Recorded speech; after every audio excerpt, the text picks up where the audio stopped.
Ladies and gentlemen, boys and girls of the Dill Nation, make sure to subscribe, turn on the notification bell, and check out the channel for new videos so my channel doesn't keep getting suppressed by YouTube. Thank you, help your boy out, and always be delicious. Hey everyone, it is DylanLasagna here, back with another video, and if you haven't seen it already, Nintendo finally dropped a major mainline general Nintendo Direct. This was not a mini, this was not a game-specific direct, this was not a dreaded partner showcase. This is the real deal. This was a mainline general Nintendo Direct, the first one in well over a year, since September 2019. Like, do you even remember what they announced in that mainline direct? The only thing I can remember from that was like Overwatch, the announcement of Fighters Pass 2. And that's pretty much it. That's all I remember from that September 2019 direct. And yeah, it's since this 500 days, it's pretty much like been nothing. But on Wednesday, we've gotten a general Nintendo Direct, and all I could say is, I have some mixed feelings about it. And I've had 2 days to reflect on it after my initial reaction, and that's what I want to talk to you all about today. My final thoughts about Wednesday's general Nintendo Direct that happened, and well, let's get right into it. So the first thing that they kicked off with was Xenoblade Chronicles 2. Now, granted, I thought this was gonna be like expansion, like more DLC, because didn't Xenoblade Chronicles 2 just get expansion passes like way back in 2019?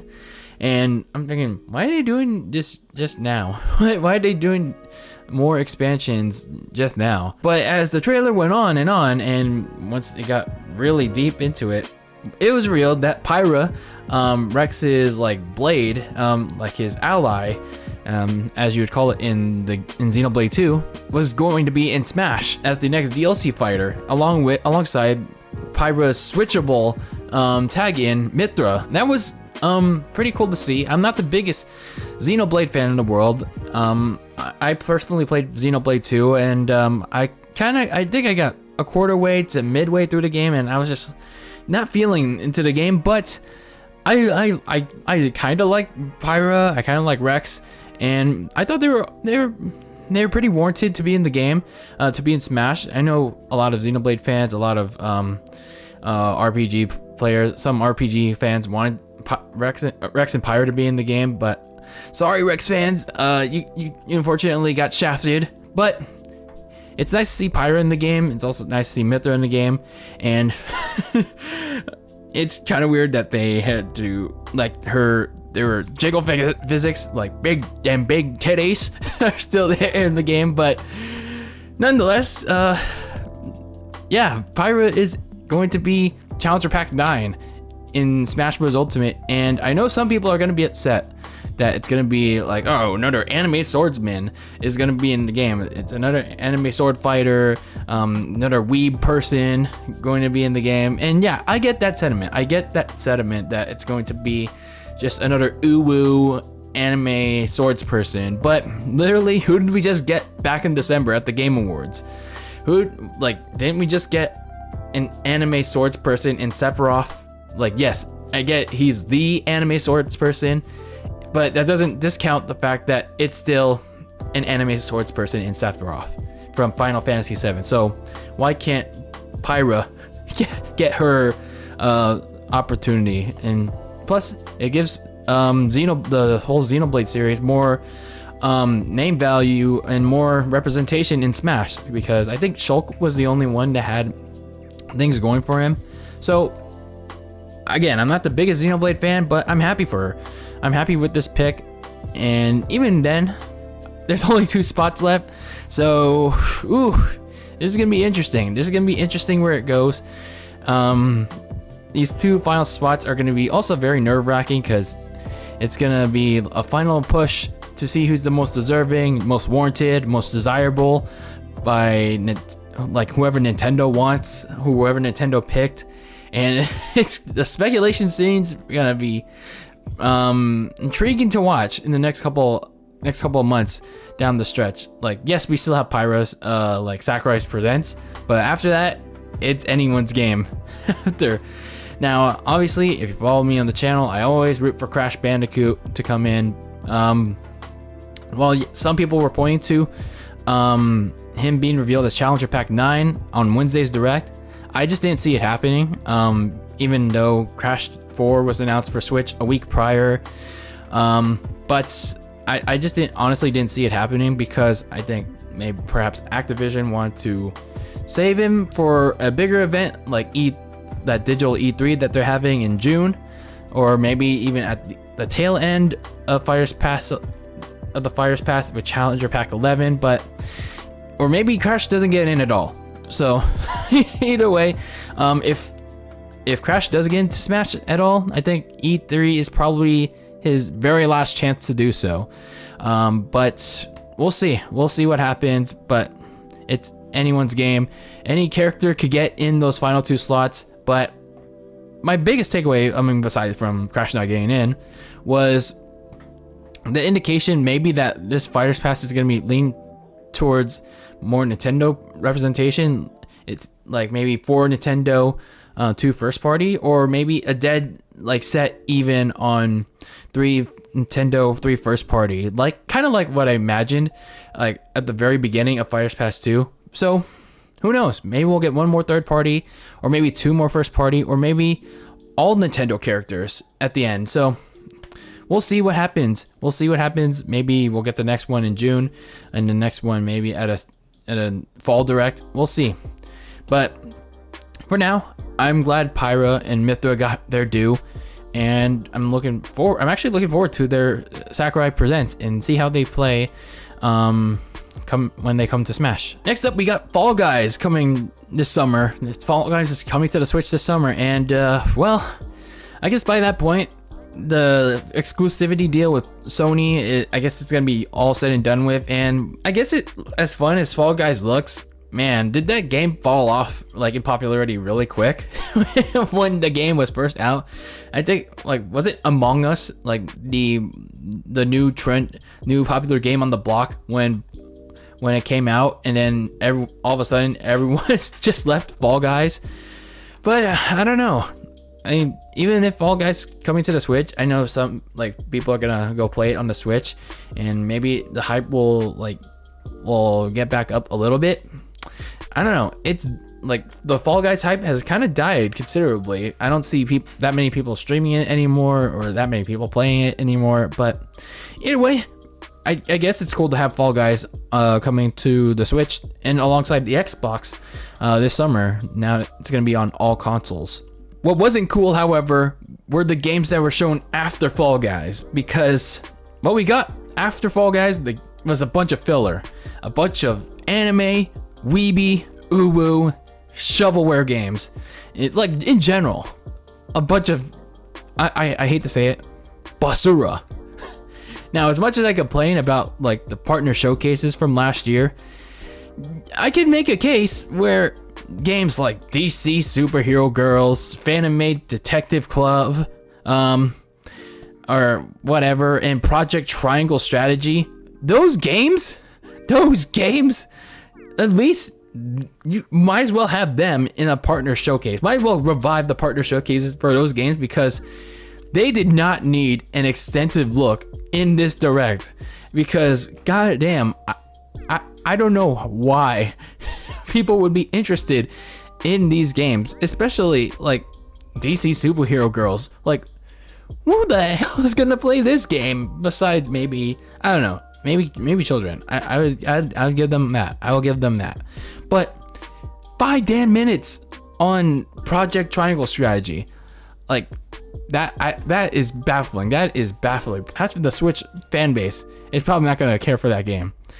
But there is a fan base. Maybe it's just not for me. It's just not for me.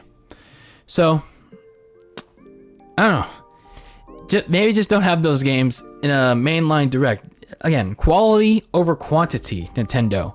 It's like we want to have the big heavy hitters when you have these mainline general Nintendo directs.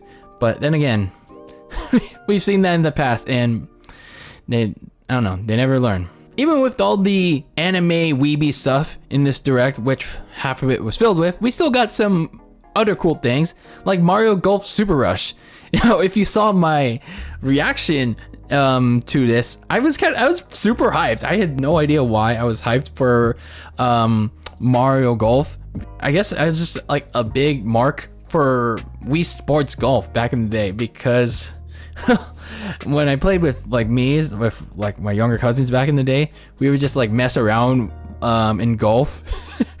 But yeah, I'm actually pretty excited for Mario Golf. I never played a Mario Golf game, but like it's golf and it has a cool Mario spin on it, especially with the fact that there's gonna be a speed golf mode where like everyone gets to hit on the first putt, and then everyone gets to rush to their golf ball and see whoever gets to hit on the next putt first. So that's interesting. That's an interesting twist on golf. And then there's a story mode where you get to use your Mii. So I'm gonna be interested to use that my Mii a lot in Mario Golf. So I'm excited. I'm actually pretty excited to learn more about Mario Golf Super Rush. And that's coming on the tail end of June, on June 25th. And then we got other cool things like Ninja Gaiden Master Collection. Never played a Ninja Gaiden game. Well, even then, I like ninjas, so and I've heard very mixed things about Ninja Gaiden, especially regarding its difficulty, but I like ninjas, so Ninja Gaiden was cool. Miitopia was another thing that was kind of interesting, but it kind of reminded me of Tamagotchi Life, like all those Tamagotchi Life that YouTuber Poovisher does.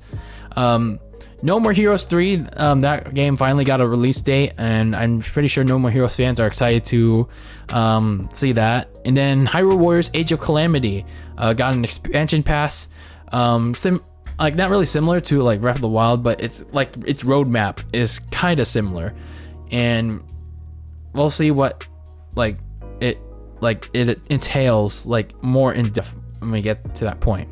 Now we get to the final two things that were cool, that I found cool in this direct. And while I'm not the biggest Zelda fan, I wonder how fans think about Skyward Sword HD being ported to the Switch. Some people are saying that, oh, this is not really the Zelda game I would want to play on the Switch, but at the same time, some people are clapping their hands that Skyward Sword is coming to the Switch. They're finally gonna get their hands on the Switch, and they finally get a way to play Skyward Sword without motion controls.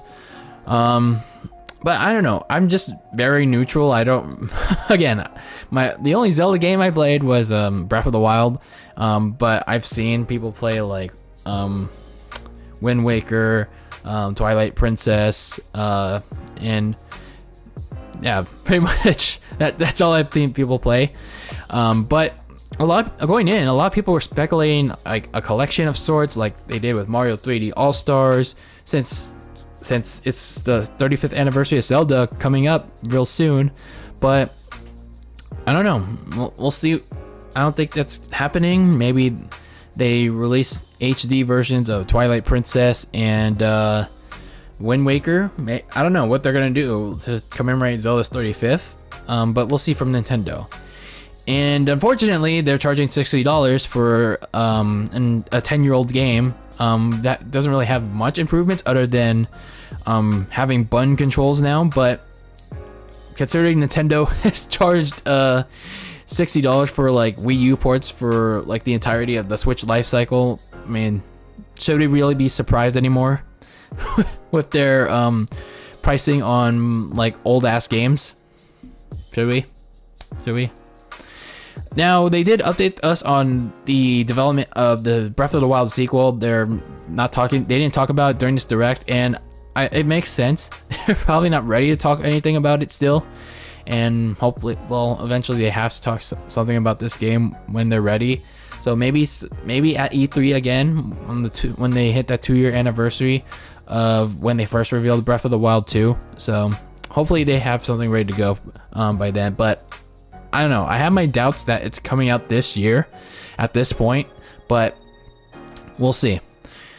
I did like, though, when they had that Zelda portion of the direct. the Joy-Cons. Those look very sexy. I don't know why. It looks so clean. One side had the shield, the Hylian shield, and the right, I think the other side had a Master Sword themed look to it. So it looks very good. Those are like one of the best looking Joy-Cons, if not the best Switch themed controllers for the Switch. It looks really good. Like I can't express that enough. So I'm interested to see what Nintendo does next to commemorate Zelda's 35th. If they decide to do so, I guess they're waiting for Mario's 35th to end, so maybe they can start celebrating Zelda's 35th. I don't know. We'll see. They had to have one more thing. They just had to have one more thing. And I'll just let my reaction, let me just clip in my reaction to show you exactly what I'm talking about. Let's see what this last announcement is.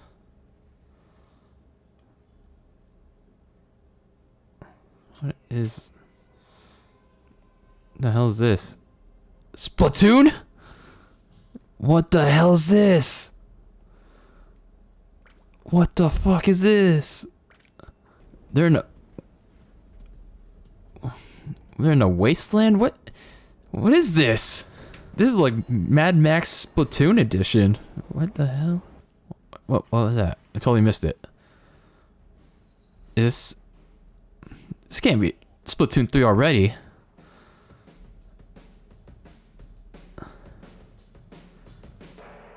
What the frick? Already?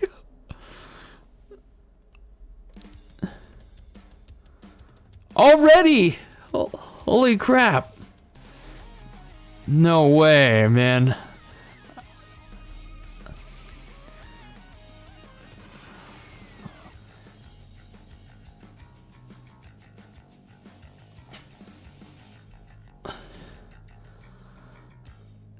$2022.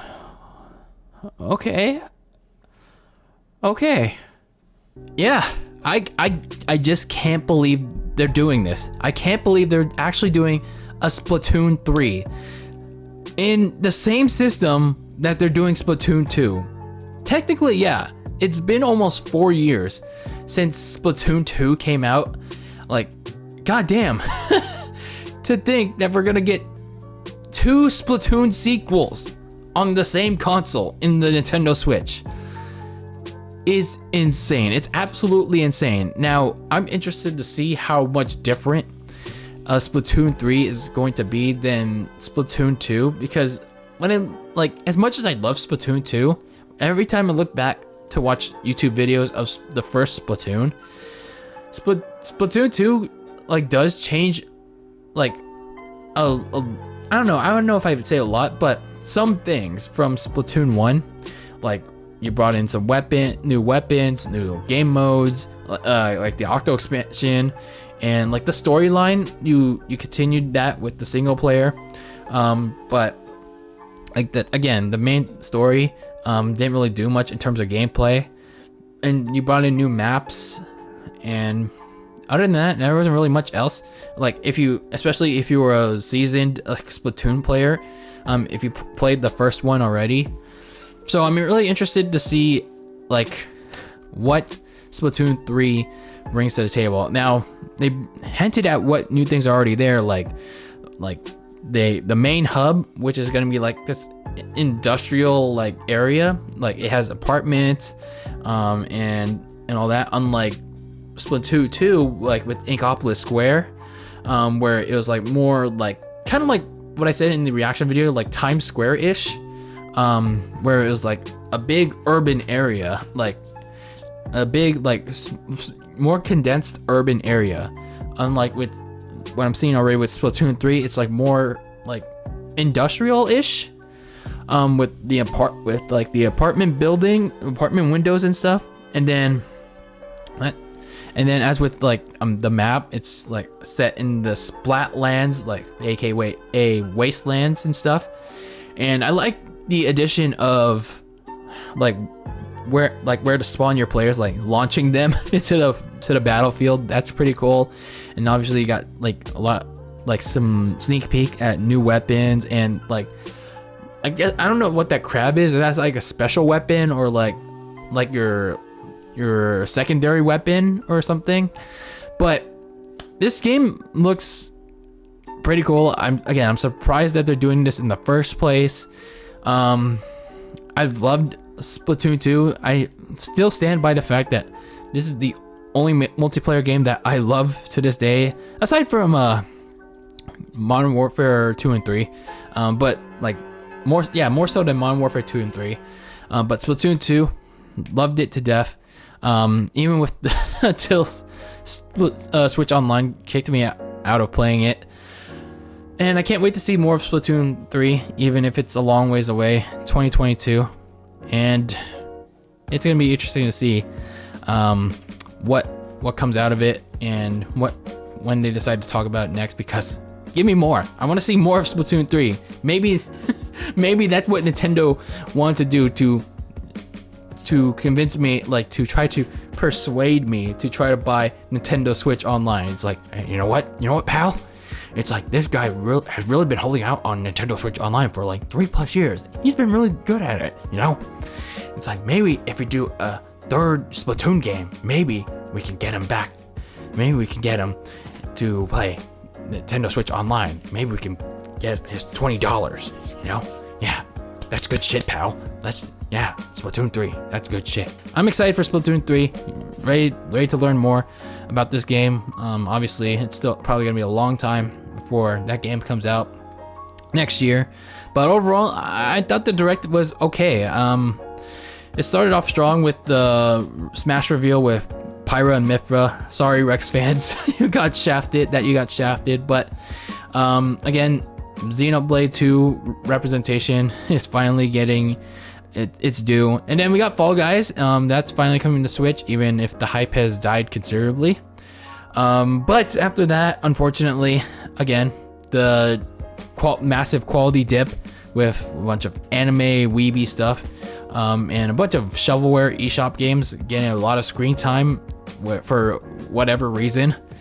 But even then, in the end, there were still a couple of good games, like in sandwiched between those, like Mario Golf, Ninja Gaiden, and then obviously with the big stuff like the Zelda Skyward Sword and the Joy-Cons and Splatoon 3. Like the ending with Splatoon 3, that one big thing. I haven't felt that one big 3 ending since, I guess, the first reveal of Super Smash Bros. Ultimate in the March 2018 Direct. So almost 3 years ago. I haven't felt that way. So that's crazy. That is crazy. And going out of this Direct, well, I thought it was alright, just alright, not the greatest Direct in the world, not the most terrible Direct in the world. I mean, it's like more like neutral.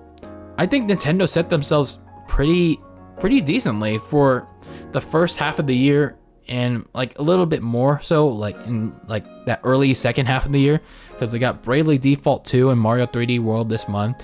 They got Monster Hunter Rise alongside Crash Bandicoot 4 this next month in March, Pokemon Snap in April, and then Miitopia in May, Mario Golf in June, Skyward Sword in July, No More Heroes 3 in August, and probably a bunch of other games that they haven't revealed yet.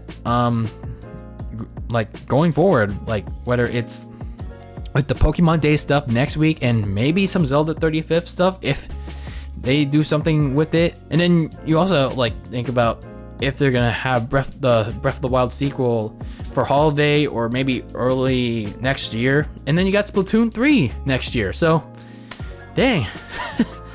If you're a Switch only user, kind of like me, then things are kind of looking up. I say kinda because there's still a long ways to go before we recapture that 2017 magic again. So it's kind of looking up again. If you're a Switch only user. So while not everything in this Direct was my cup of tea, and certainly there were some people that liked the ooh-wee things in this Direct. There are still things that I like. And that I'll take away from it, and there will be games that I like that I will buy. And overall, I'm just glad that real mainline Nintendo Directs are back. That's all I can be happy about. And hopefully we see those again going forward, maybe in the summer and the fall, and hopefully less of the partner showcases, unless if it warrants one like the freaking DC superheroes. And hopefully next time when we get a mainline Nintendo Direct, they'll have more quality announcements rather than, oh, let's fill up the Direct with a bunch of games, like filler games, and just shove it straight up your you know what. So overall, alright Direct, and I'm eager to see what the rest of 2021 holds for the Nintendo Switch. So what did you guys think about the February 17th, 2021 Nintendo Direct? Let me know what you guys thought in the comments below. What was your favorite announcement? What was your most hype announcement? What was your least favorite thing about this Direct? What are you hoping for a future Nintendo Direct this year? Let me know in the comments below, and I like to hear what you got to bring to me.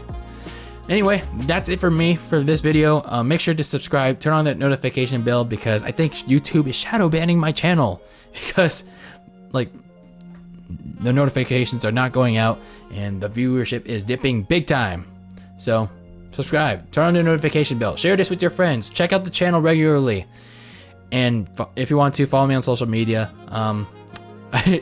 I don't post, but I retweet some stuff here and there. But anyway, always be delicious, and I'll see you all next time. Take care, everyone.